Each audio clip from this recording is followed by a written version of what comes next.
Đây. Lúc chờ một chỉ trong nó nữa. Nó này. Bay pha nó, bay pha để nó bay. Ở vậy nó nha, hai tổ số nó nữa. Nha hai tổ mò nó. Sang yên cờ đi. Nhưng phải chế bố kéo bạn tự mò cho tổ số nó lo bạn chưa. Ở nào hồ nó mà bao tờ này là cháu không hiểu à.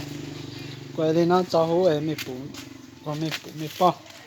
Nó này cho nó mỏng nha làng vô rồi nha làng đây này bỏ nó này đom bỏ nó đó tỏ căng pha mà tôi bún gò nó tỏ căng pha tôi mua này lúc nào không cho thông cho nó tôi mua này để thông bún gò nó này lúc thì tôi mua này.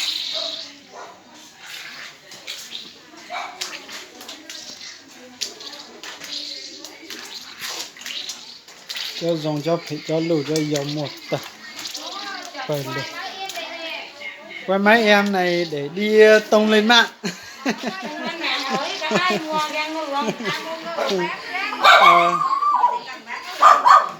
coi chẳng có ai mua người không nếu có ai mua người thì nhớ cho số điện thoại ở trong này nha để liên lạc cho mình nha. Mấy em này á thích mua em nào cũng được. Hình như mấy em đi cướp rồi. Mấy chú đi cướp rồi. Hay ra. Còn ngất lên. Dưới đây nóng ghê luôn.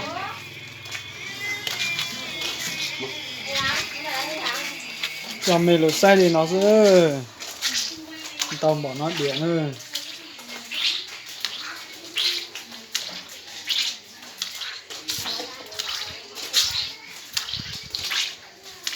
Tao là nó được xong ấy Cho nên hả đó là chỗ bay pha cái chỗ pha cái bay nó nhỏ thâu to đun ra nó chưa chỉ tao chảo nó cho nào chảo cho nó đu đu này